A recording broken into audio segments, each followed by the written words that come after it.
Can you hear me? Yeah.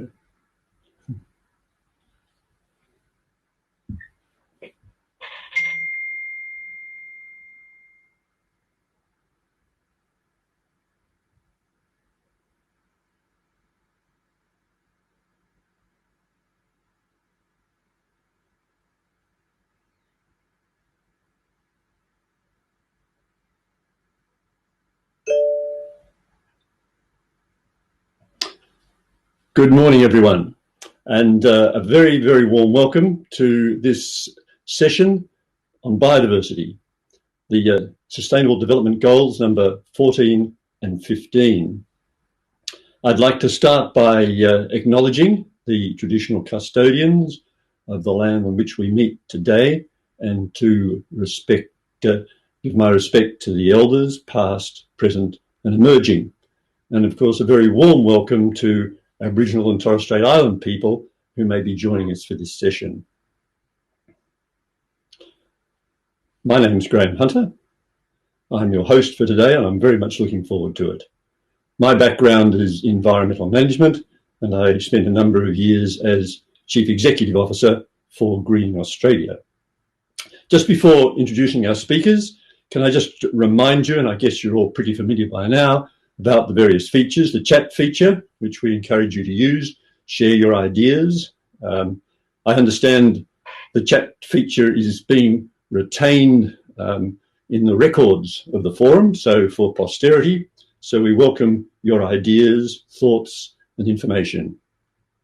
The Q&A tab, which you'll be familiar with on the right-hand side, for your questions, we'll have a question session after the speakers, but please enter your questions at any time.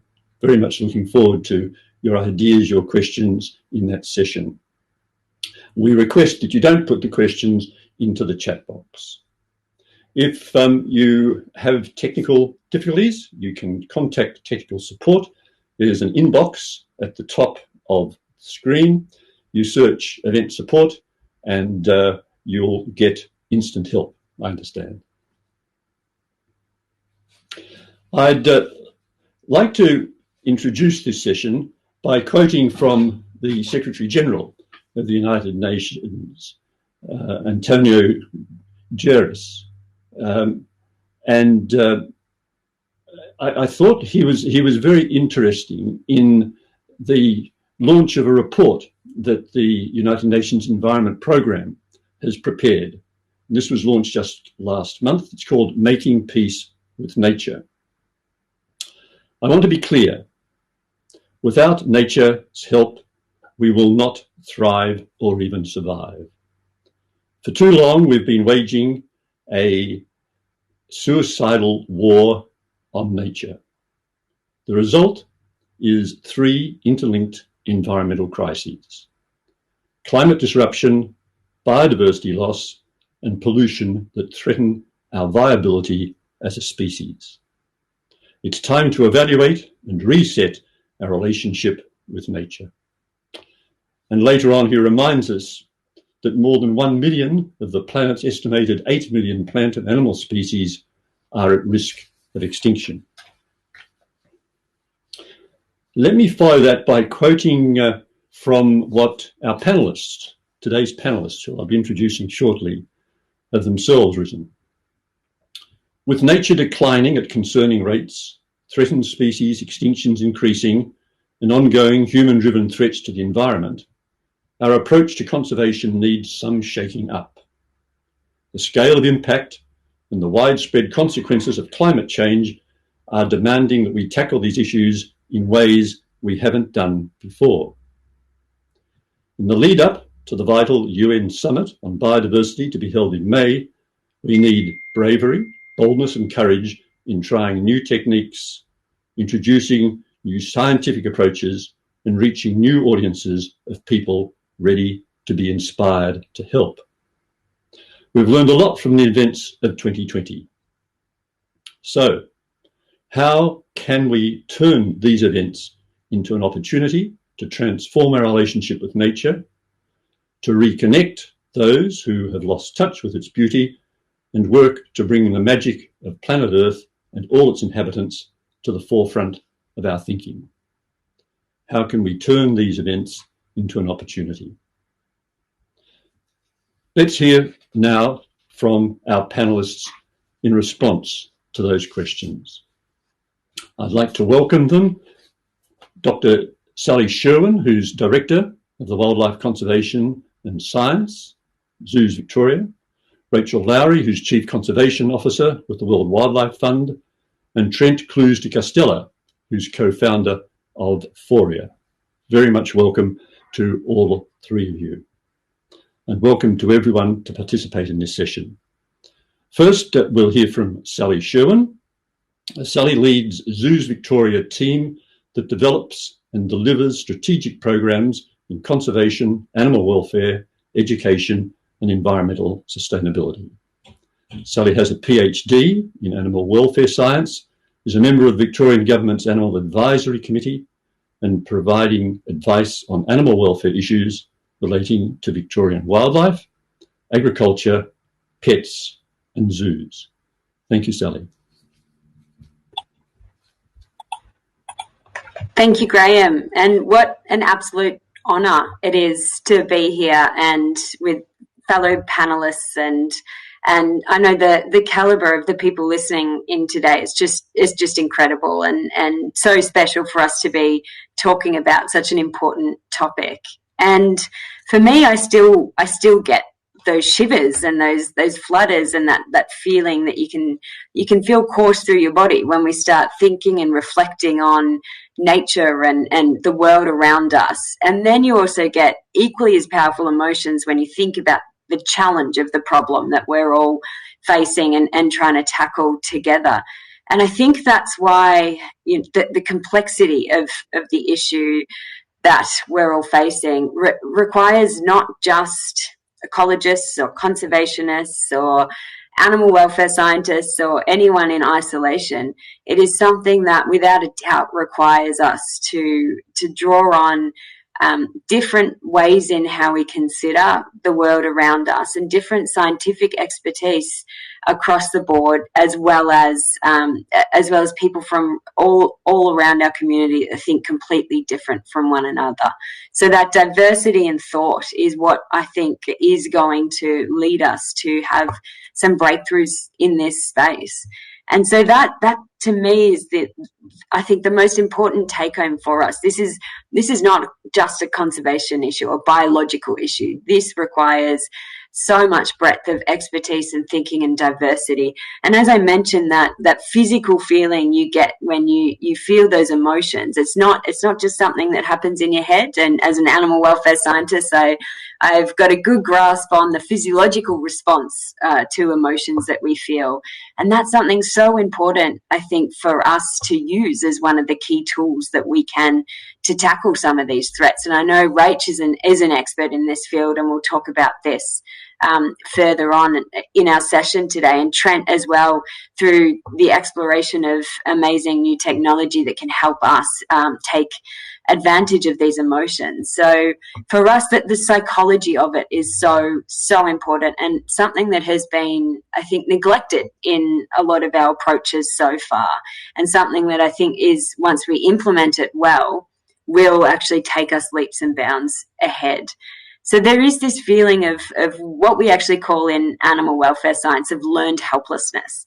When the problem that is presented is just incredibly overwhelming or complicated, and it's unclear what role you as an individual can play to solve the problem, it can result in an emotional shutdown. And I think we have fallen victim to that when we start thinking about these interlinked environmental crises that we've mentioned earlier, because they are incredibly work at a huge scale and incredibly complicated in terms of the ways around them in tackling them.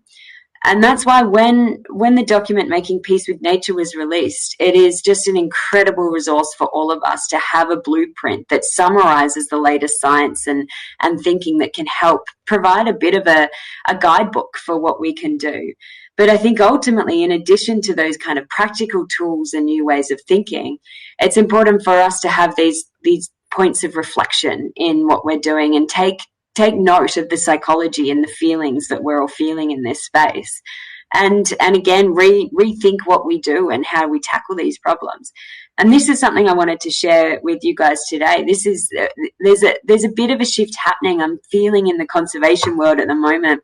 A lot of reviews underway and reflections as a result of 2020 and the experiences that we all had in that year. It was a very disruptive year for good and bad reasons for different individuals, but it's also resulted in, I think, forcing us into new ways of thinking and working and new experiences that previously we wouldn't have, I think, gone down that path unless we had to. And so it provides us with this moment of change, a moment for us to harness. And it's equally as daunting and exciting because of the opportunities it provides us. But it's so important to take the moment and reflect and really consider some of the ways in which we can do this.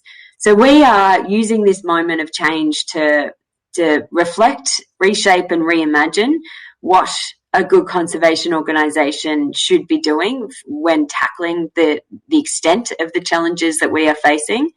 And that is absolutely looking more at a holistic approach to what we do. So it's, like I said, it's not just a conservation biology problem. We need to bring together the diversity in thinking and approaches and tap into completely new ways of doing things. So traditional owners are going to be at the forefront of how we can start to better understand and integrate their knowledge and insights into this. The cross-disciplinary work, and people like Trent, who come from a completely different background to us in terms of bringing the technology expertise and insight in that space. So it's really exciting to be having these discussions in these forums where it's solely focused on partnerships and what we can do together. And so we had a bit of a go at this in the bushfire recovery phase in 2020. So as I think a lot of us will be aware, we experienced firsthand the impacts of climate change at the start of 2020 this year. And I'll talk specifically about the Victorian aspect of this because that's where a lot of our work happens, being a Victorian-based organisation. And so the fires were horrific on so many levels for people, communities, cultural land, and here in Victoria, all of that, in addition to some key biodiversity implications, which is just resulted in it being one of the most significant or catastrophic environmental disasters in history because of the areas that burnt. They were just such important biodiversity hotspots. And there's conservationists in the team that have been working on those tracts of land and habitats and certain species that just overnight, after 30 years of trying to enact conservation actions in those areas, they saw it burn overnight and get destroyed. And again, that emotion associated with that experience can either flip you into a space of learned helplessness, where everything's too hard and overwhelming and there's no answers, or it can trigger something and help set a path forward in terms of motivating. But in order to get there, we need to set ourselves up to have the ability to be triggered done in terms of what we could do to help support people, local communities, partners, and our team through that experience. And this is where we learnt of the value of this holistic approach. So we had animal welfare scientists, veterinary scientists, threatened species ecologists, psychologists, all working hand in hand at these locations to just try and do what we could to recover the species that we knew were hanging on by a thread in those areas. And it was something that I've never seen it happen before in terms of the partnerships that were made and developed and continuing to persist through that. It was without a doubt the most collaborative conservation action, and with everyone swooping into action with their areas of expertise and playing their role. And it brought with it a sense of privilege to be in a position to be able to act and help nature, animals and people recover. And that wasn't lost on any of us, that ability we had to be able to actually step in and take action to support the recovery space. And so learning, again, reflecting from that experience, we started pulling into action how we can help the broader community have access to those actions that they can take to support nature. And we started mapping out a whole range of different activities there, and it became pretty obvious. This is a situation where people can do so much as individuals, as well as organisations, as well as government and policy levels. And there's a spectrum of areas we can all target and focus on. But particularly for us as Zoos Victoria, focusing in on the individuals that walk through our gates, or that are exposed to some of our social media posts or our website material, or a range of different communications from us. It is so powerful to be able to inspire individuals and give them tangible actions that they can take to support nature recovery. And so we started looking into this in a bit more detail, and what gave us that moment of hope in such a challenging time was actually taking a step back and seeing there are huge global and local movements happening. We are seeing really positive changes in people's behaviour and attitudes on certain issues. I think there's a lot of examples we can draw on, but I'll give a few local ones that struck a chord with me here in Melbourne. Plant-based diets are now becoming a trend and quite cool here in Melbourne. Melbourne being a vegan capital of the world, and it's become a bit of a fashion because of the environmental element to it.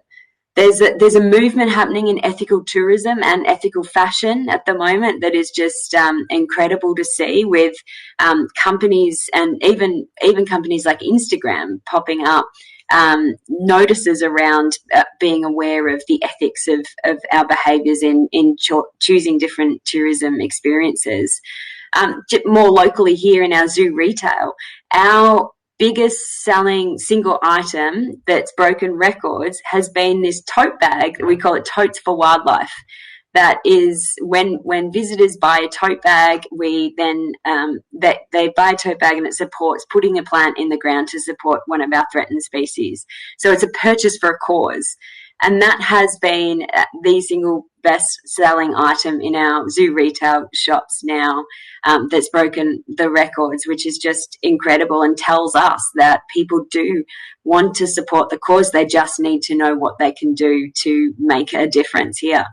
And so I think this is the key challenge for organisations like us as Zoos Victoria, Rach at WWF and Trent at PHORIA.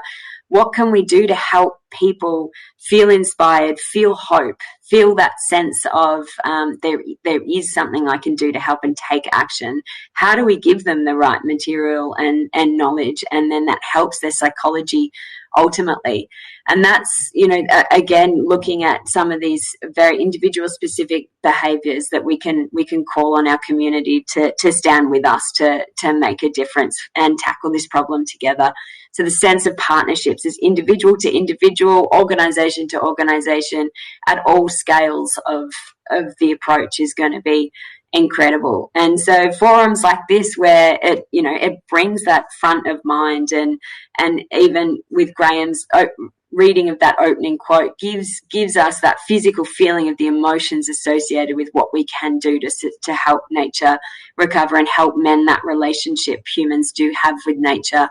And I think rather than focusing on how daunting the problem is, if we start to focus on how exciting that vision for a new world can be if we make those changes, that'll get us, I think, a long way in the right path of this hope and optimism for the future. So I might leave it there and hand over to the rest of my fellow panellists to cover their perspective on such an important topic.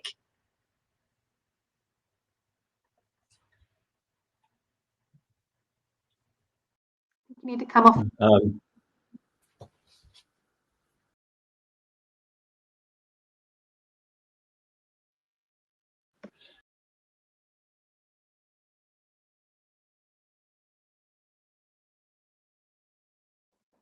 Click it one more time, Graham.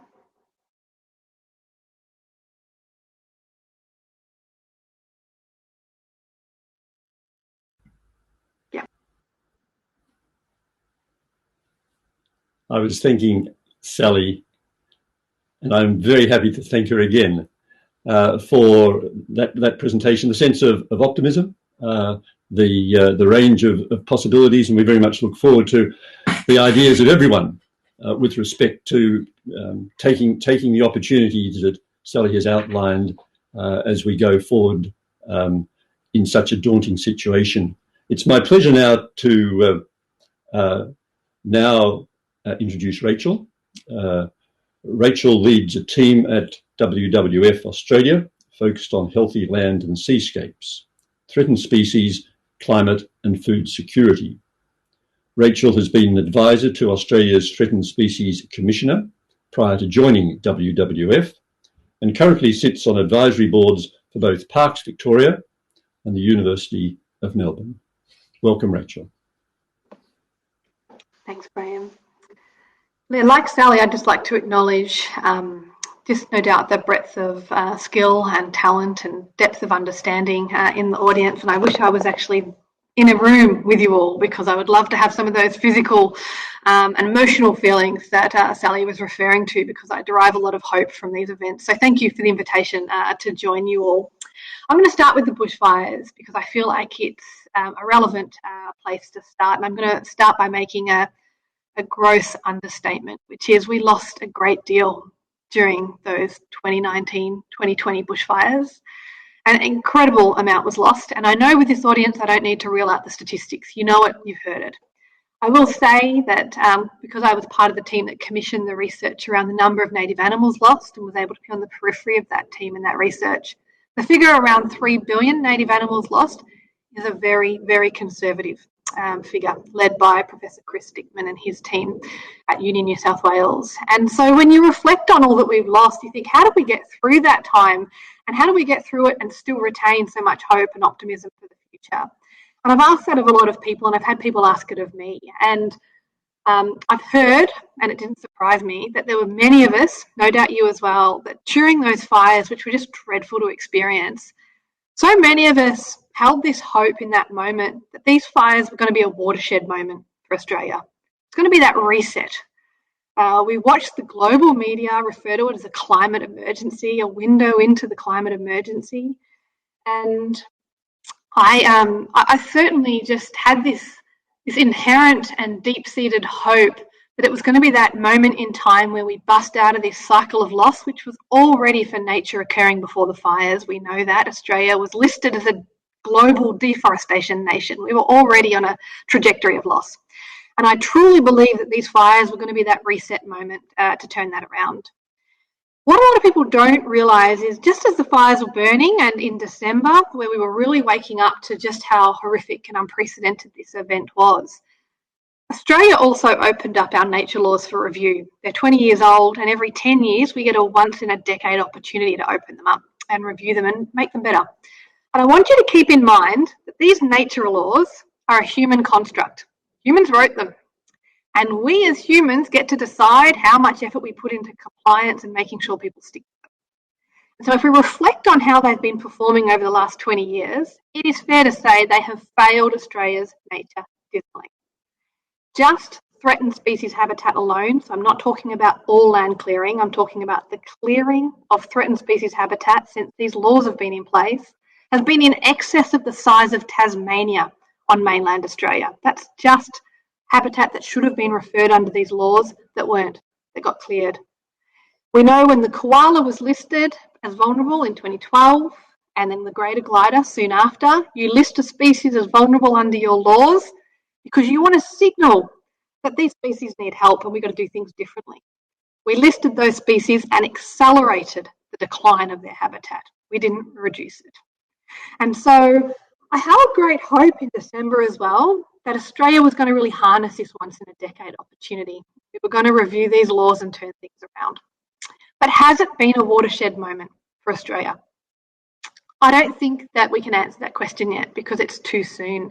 But I want us to reflect on it and I want us to retain hope because we know that the events we're talking about are human-induced. If we believe that around climate change, if we believe that it is human behaviours that are driving this cycle of loss around biodiversity, deforestation, species loss, if we believe that, We can actually take hope in that, because if humans can drive these losses, we can turn it around and drive gains. And we've seen it a number of times. When we get social movements, which is more than just one person, it's all of us. It's rich partnerships, it's smart partnerships, and it's many, many people. When the community stand up and they back something, we can turn something from a negative to a positive. Some of my favourite social movements in Australia, and there's many, I love Zoos Victoria's Don't Palm Us Off campaign. 15 years ago, certified sustainable palm oil was not making its way into Australia. They just wasn't worth the cost bringing it in. There weren't enough food producers to buy it. Zoos Victoria changed that. Now 6 of the largest food manufacturers are purchasing certified sustainable palm oil here in Australia, and some of them are labelling it because they don't want to risk you and I not buying their food products. I love WWF's campaign Net Free North in Queensland.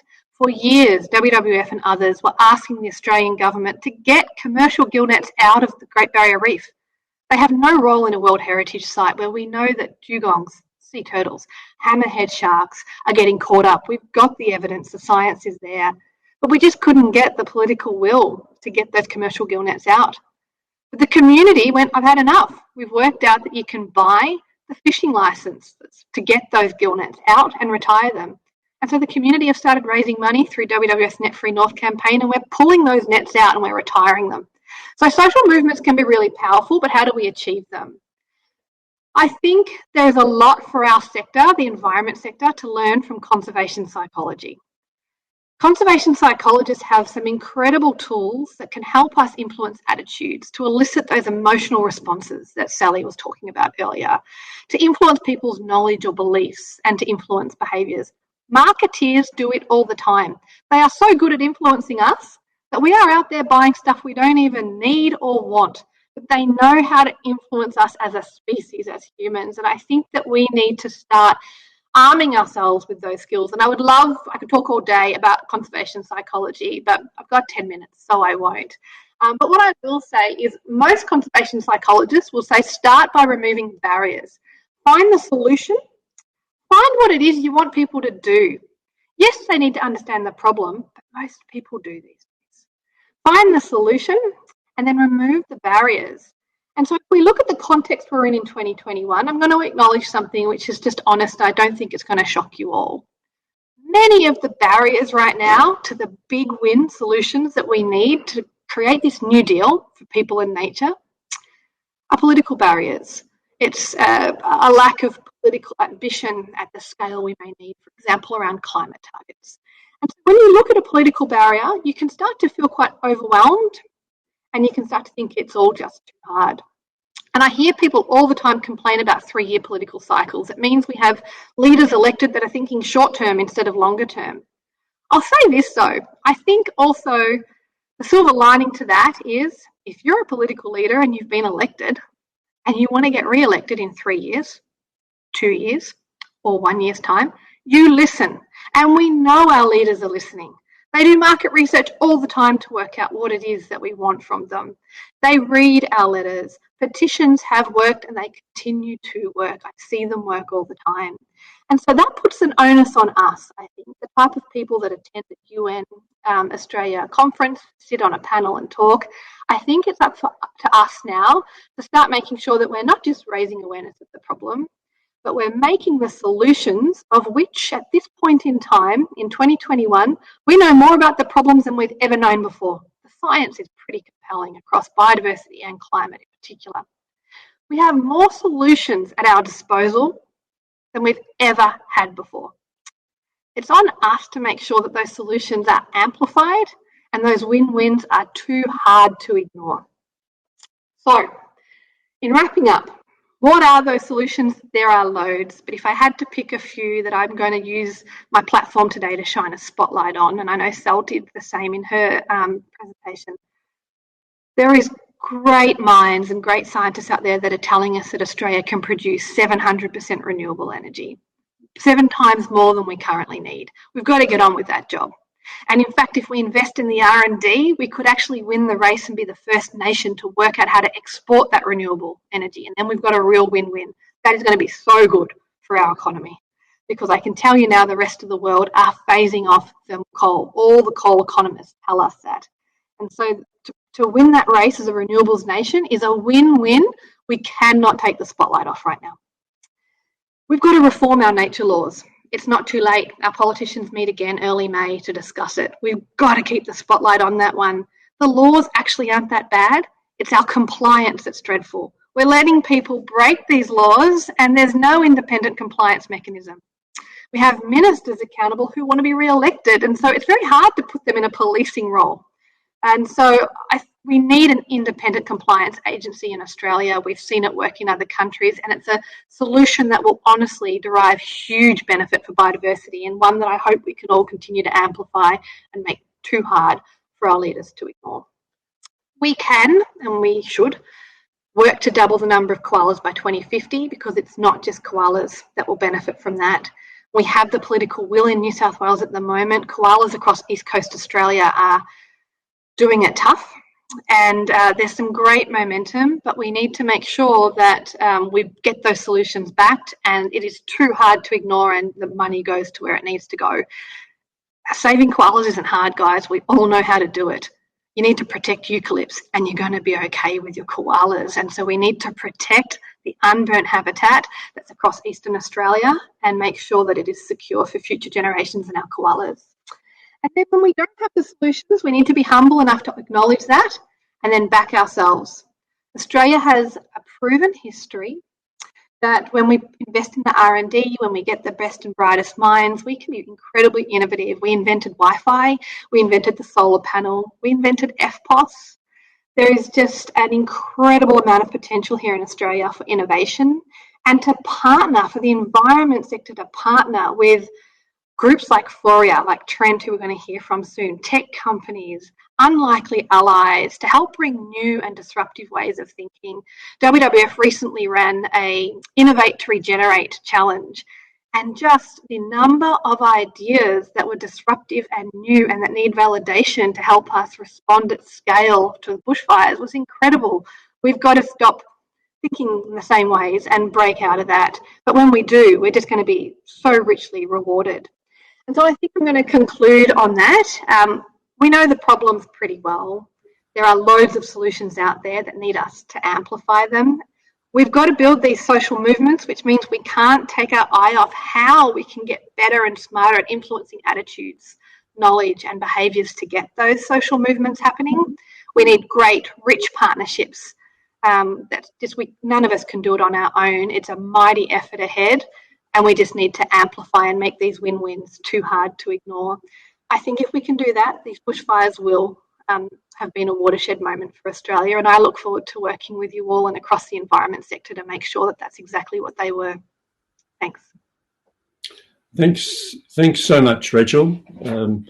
Very, very inspiring and with a sense of optimism, which we'll pursue shortly. You referred to the work of Trent, and it's my great pleasure now to introduce Trent. Trent is a founder of PHORIA, which uses the storytelling power of immersive technologies like augmented reality and virtual reality to raise an awareness for social impact causes aligned with the SDGs. In 2019, Rewild Our Planet used social augmented reality experiences to encourage people to restore balance to the natural world. Developed in partnership with Netflix, WWF, Google, and the Art Science Museum, this installation highlighted how extensively human activity has damaged wildlife and wild places. In 2020, PHORIA launched Ecosphere, an award-winning virtual reality nature series that transports viewers into the wildest places on Earth. Trent. Cheers, thanks, Graham. And yeah, definitely echo my fellow panelists this morning. Yeah, an absolute honour to be here. Like, what an incredible opportunity to open up this kind of virtual discourse. And yeah, amazing to hear from Rachel and Sally, two inspiring women leaders and change makers. And yeah, it's been a pleasure to work alongside their organisations as well. So yeah, I'm going to be a little bit cheeky, apologies, but I'm going to share my screen because I do have some fun visual components that I think would really bring this to life in a nice way. So hopefully this is coming through. Great, yeah, so long story short, I'm from PHORIA.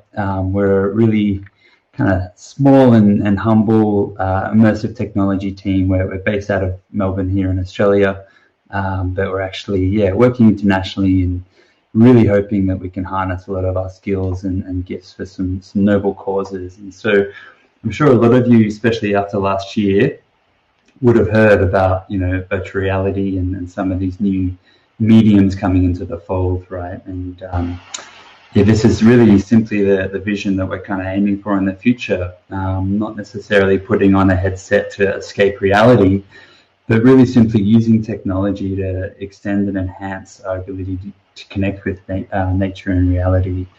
And so one of the goals that we do at PHORIA really is thinking about how we can transform the way that we can interact with the physical world. And we believe that truly is through the power of storytelling. And with some of these new mediums now, that we can actually bring in a more sensuous experience that stimulates us and deepens our perception of reality. And so really simply, we talk a lot about this idea of to rewild, right? But where we see it, in its current state is there's a lot of self-work that needs to be done right now. We need to start rewilding ourselves, and in order to do that, we need to reimagine or reframe or restory our relationship with nature. And so within the inner PHORIA machinations, this is the vision and dream of a future reality that we'd like to think of. It's got lots of different terms.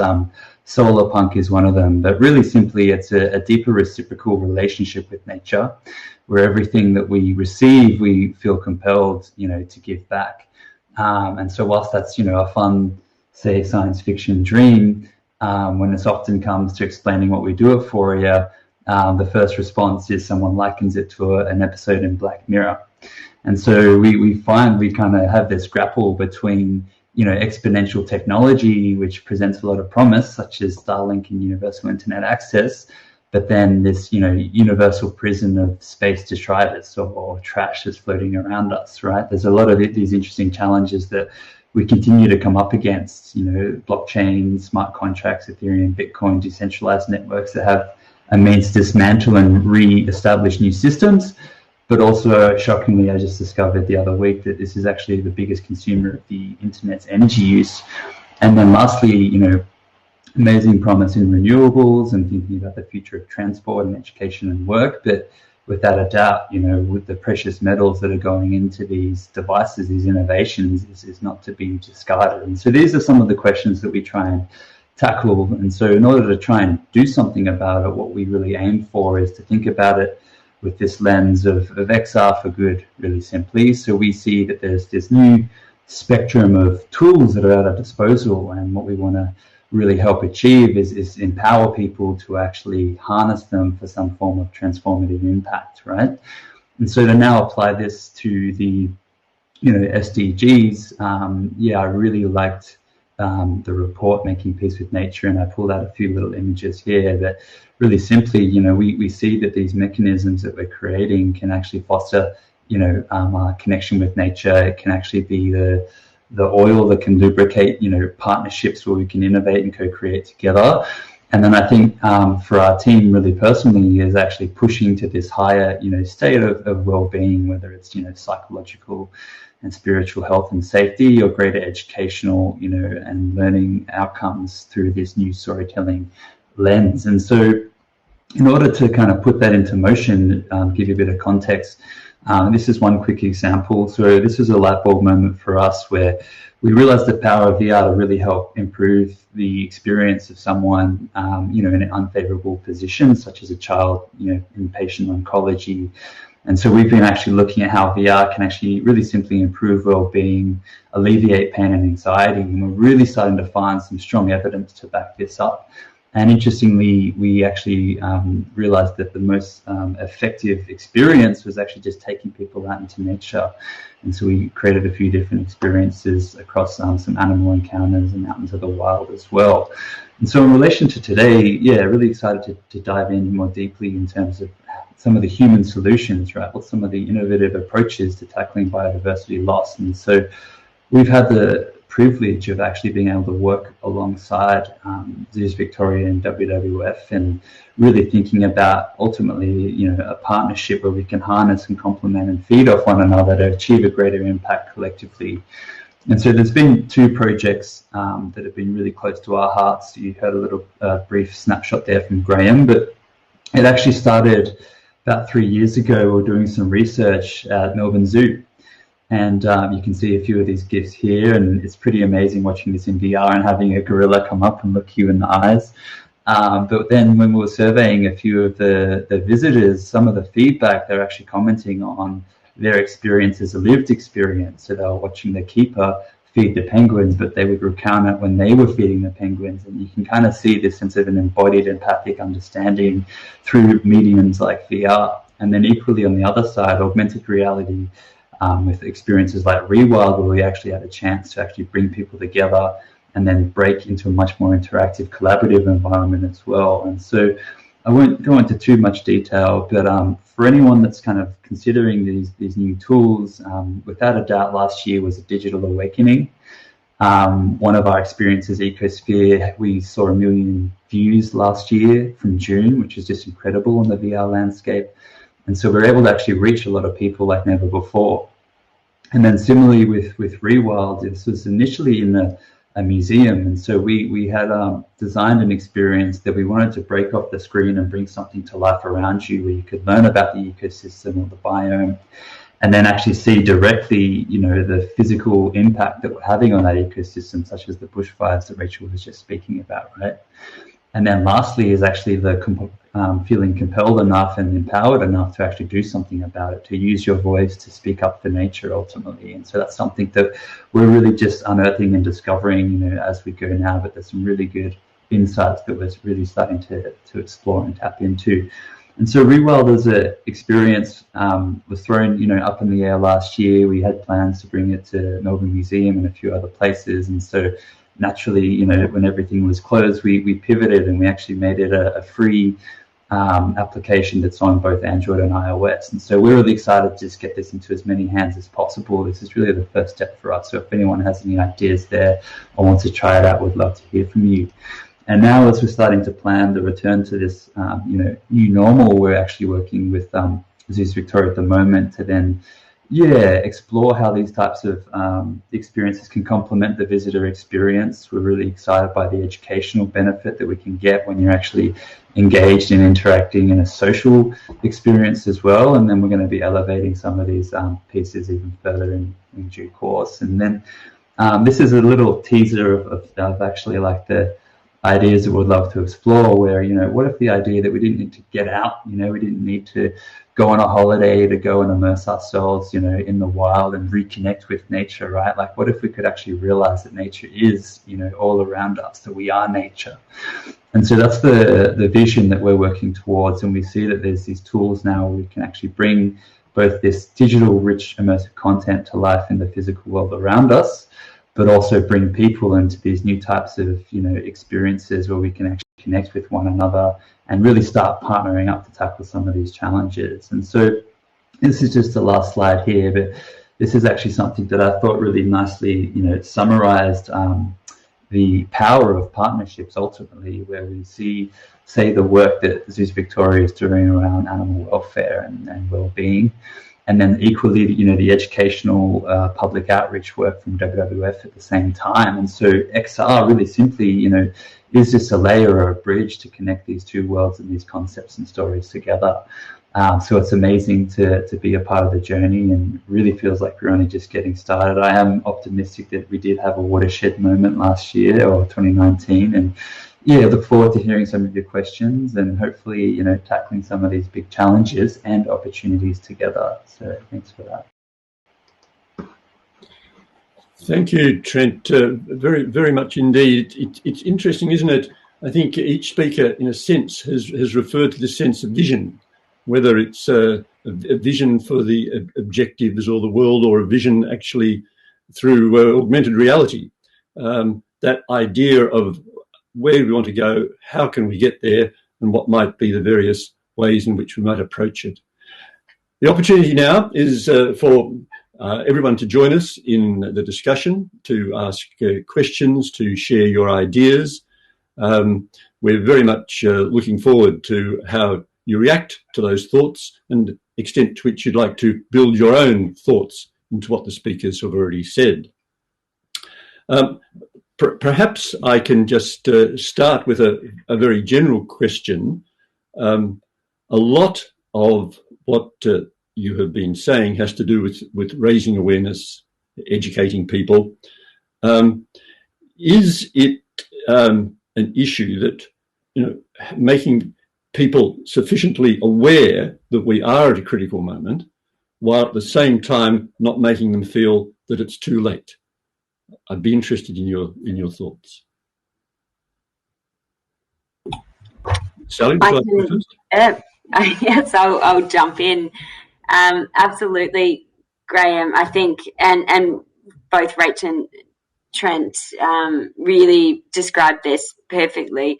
It's so important to understand the psychology behind our, human response to certain things. And so this, as Rach mentioned, the field of conservation psychology has a key role to play in shaping the way forward, because for humans, we do respond in different ways to different emotional triggers. And so with too much messaging around fear and loss and heartache, it can lead to some barriers shooting up that help protect our own emotional well-being.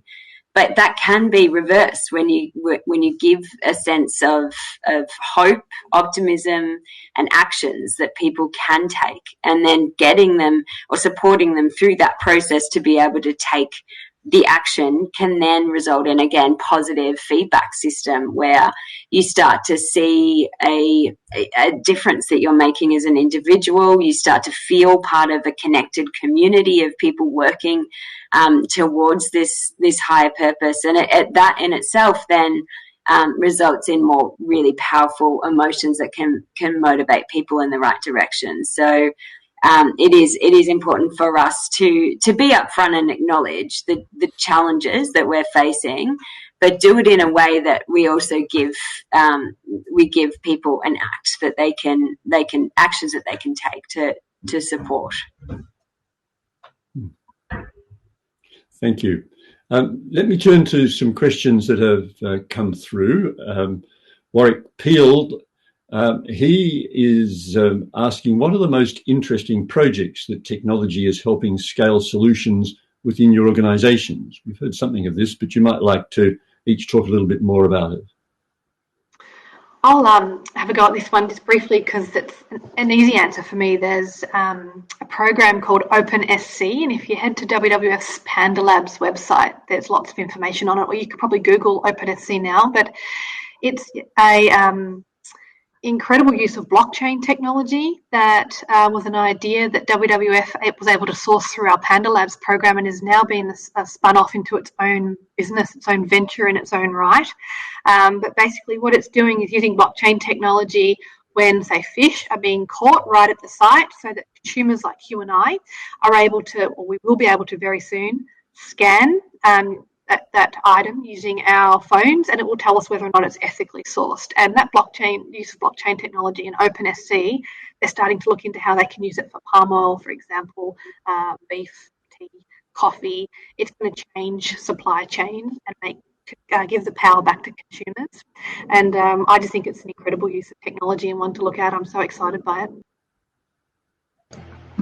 Wonderful. I might chime in alongside that. So yeah, I guess it's interesting. A lot of the time in our space, it feels like we need a novel solution to some of the challenges that we face. But yeah, without a doubt, we recognize that a lot of the wisdom and the technology that we need has already been in front of us for tens of thousands of years, right? So I love a lot of the responses now around Indigenous coal burning, as an example, up to the bushfires, or there's a great Dutch company called Just Dig It, which is actually rewilding Africa by simply just digging U-shaped trenches into the landscape. And so, yeah, it's really interesting that there's a lot of these accessible approaches that, have been in front of us, and we just need to listen. So it's great to see that technology coming from a much more traditional wisdom.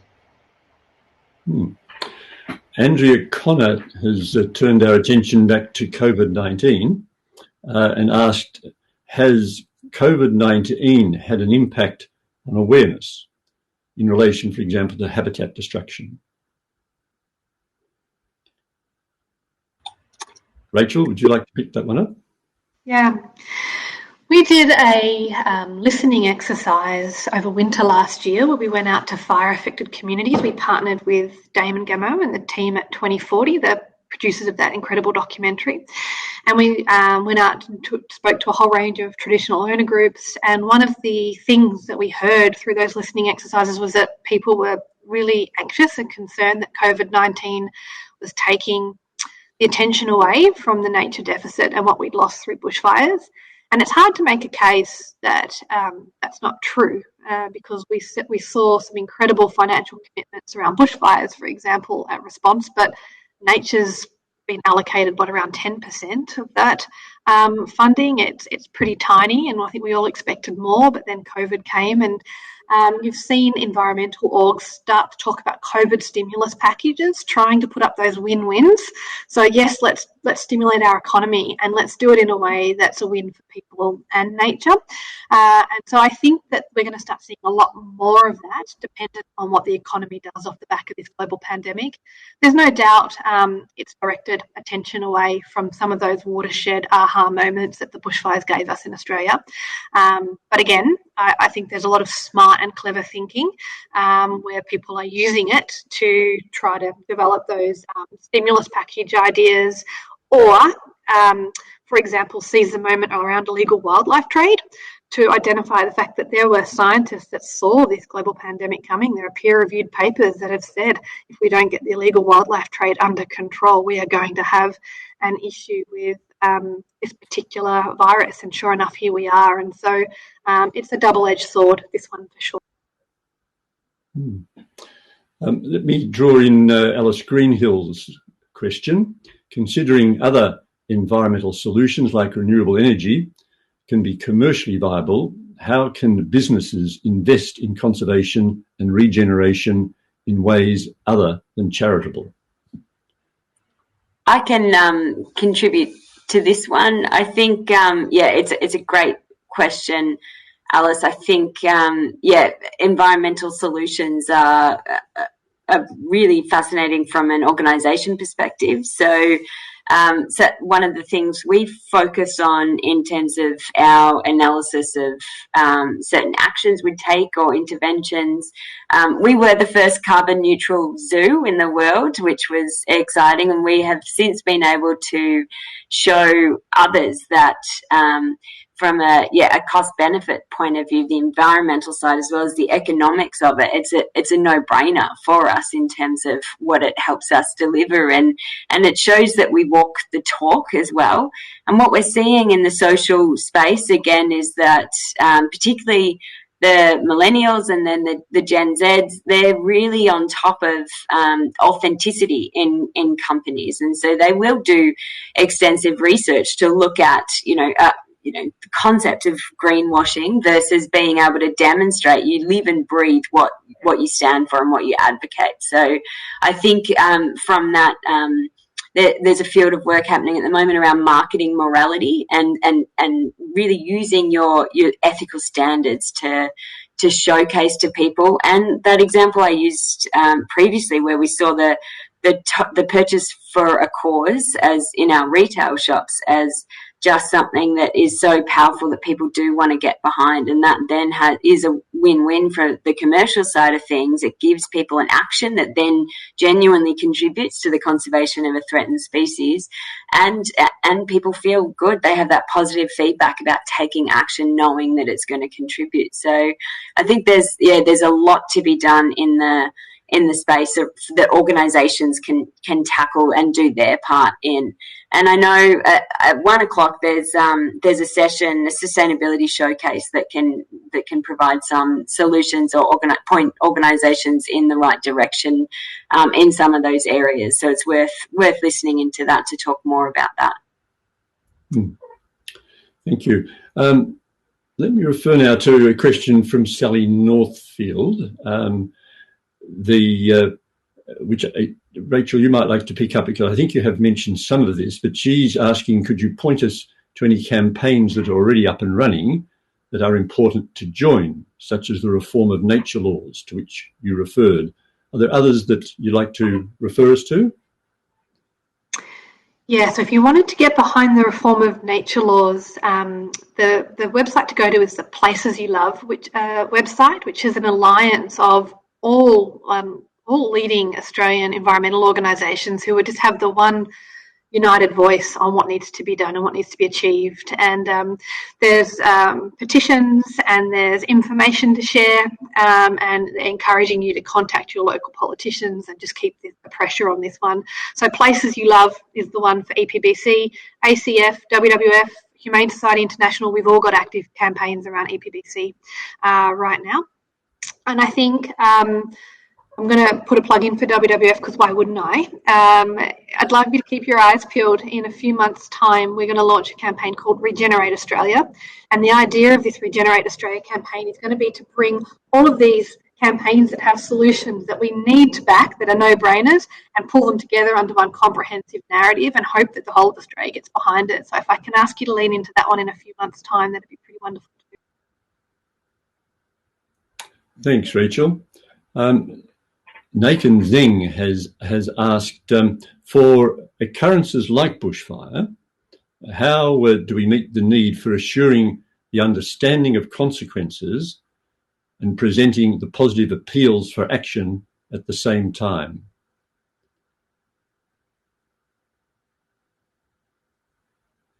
Sally, would you like to comment? Yeah, so I think this comes back to finding that right balance of how confronting some of the loss and the reality of the situation can be, and finding that balance between giving people the right actions and positive actions that they can take. And so it's an incredibly complicated approach, because the other component we see come into play, particularly with bushfires, and what we saw this year as well, is how triggering emotionally it can be for us to see animals needing help. So the images of koalas and other wildlife caught in the fires and suffering as a result, and that triggers in us this sense of empathy. And people, that's a very powerful motivator for humans as a social species. So it's our responsibility as conservation and animal welfare organisations. It's our responsibility to step up in those times and do what we know is best for these animals, and help the public channel their motivation to help through us, and confidence in us doing the right thing by these animals. So we see it as a balance in how we can support the community through this, but also the responsibility that comes on us as organisations trained and with this expertise to be able to support wildlife through this, in stepping up and supporting wildlife. So it's hopefully that's what Nike meant with that question. But it's really important discussion. Thank you. We have to close very shortly, but can I just give you an opportunity to talk a little about partnerships? You have mentioned the partnerships that the three of you, of course, have been involved in. Are there other key ones that you'd like to refer us to? I'm very conscious that when talking about biodiversity, we're talking about land ownership, agriculture, and other uses of land. Can you talk perhaps a little about any key partnerships that you see are essential or are evolving that may be of interest to us? Trent, do you want to take this one? I'm always happy to, but I know that you've got some incredible ones on the go. It's an interesting question. There's, I guess, like a little snapshot snippet from me, at least, would be, I think, really the way that we approach it at the moment is thinking, I guess, how do we partner, I think, with a lot of Indigenous First Nations groups, really, thinking about, the custodial relationship and how we can learn from that. And so I think a lot of these initial partnerships are at least how we can, stop and listen. That's at least, I think, where we would start effectively. There's some great organisations that we're working with, but I think that's definitely the one approach that I would want to call out. And I might just quickly call out multi-sectoral partnerships. I think we need to start trying to get government inside the tent, working on the solutions with us, corporates, philanthropists. There's lots of great examples starting to come out. The Koalas Forever program that WWF is working on has New South Wales government pitching in $1 million. We've got a corporate partner we'll announce next week. We've got some great philanthropists behind it. We just need to keep replicating those kind of models because they're really powerful when we can get that multi-sectoral approach. I think the New South Wales Save Our Species team have just published a paper on that as well, with great case studies. Thank you. Look, thank you all very much. Unfortunately, the time has come to a close. Such an important topic, such a short time to discuss it. But can I thank you all very much indeed. I think the sense of vision, the sense of optimism, the ideas and the innovations that you've described are all quite remarkable, all very inspiring. And on behalf of all of us who have been participating in this session, thank you to Sally, Rachel and Trent. Thank you everyone for participating. We'll be rejoining at 2 p.m. Look forward to seeing you then. Goodbye. Thanks, Graham. Thanks everyone.